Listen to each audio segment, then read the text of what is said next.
بسم الله الرحمن الرحيم عن كثير بن عبد الله المزني رضي الله تعالى عنه عن أبيه قال قال رسول الله صلى الله عليه وسلم إن صدقة المسلم تزيد في العمر وتمنع ميتة السوء ويذهب الله بها الكبر والفخر أو كما قال عليه الصلاة والسلام رواه الطبراني.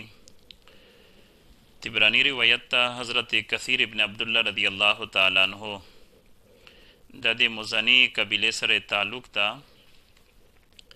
دی تعلق دی مزانی قبیلے سر دا و دی روایتینا دی خپل پلورنا شوی دی چه پلورنے روایتینا نقل کری دی عمر ابن عوف دی مدین است دین کا دا نو پدیش یہ روایت دای د خپل پلور نه نقل کوي. دای فرمی چې رسول الله صلی الله علیه وسلم فرمیل ان صدقه المسلم تزيد فی العمر، یقینا د مسلمون انسان صدقه د په عمر شي اضافه کوي.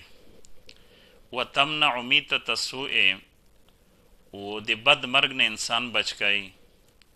ويذهب الله بها الكبر والفخر، و د صدقې په وجه باندې الله رب العالمین د انسان د تکبر او د فخر نه بچ کوي. نو د صدقې پیغمبر علیه السلام په د حدیث کې درې غټې فائدې وشالې.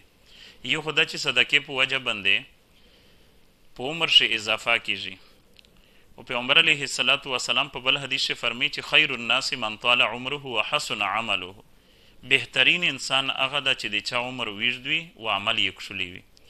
ځکه چې د کیم انسان عمر زیات وي، د نیک عمل وی زیات وي، نوافل وی زیات وي، منځینه وی زیات وي، د یوې ورځې اضافه چې کیږي نو د په نیکی شوی اضافه وي. او دومه فایده پیغمبر علیه السلام په دې حدیث کې وشله چې د بد مرګ نه انسان بچ وي. نو هر یو سړی دا غوړي چې د مو آخري خاتمه د په خیر باندې شاوي. نو که یو سړی دا غوړي چې د مو خاتمه ریغه شي، په ایمان سره شي، د ژبلې مرګ نه د بد مرګ نه مې الله تعالی بچ کی، نو د دې صدقې د برکات دی چې د دې نه انسان د بد مرګ نه بچ کیږي.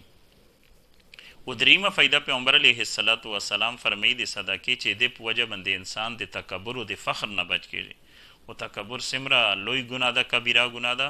رسول الله صلی الله علیه وسلم په یو حدیث فرمی لا يدخل الجنة من كان في قلبه مثقال ذره من کبر، هغه انسان والله رب العالمین جنت ته نه کی داخل چې د کیم سړی پړه شه معمولی قدره تکبر وی، دغه سړی والله تعالی جنت ته نه کی داخل. او په الله رب العالمین قرآن مجید شه فرمی چې بئس مثوى للمتکبرین، د متکبرین د پر ډیره بده ټیکانه دو چې هغه شهی د جهنم ده. الله د میجو تو سی جهنم نه وسوتی، والله رب العالمین د دې نیکی توفیق مشترو کی.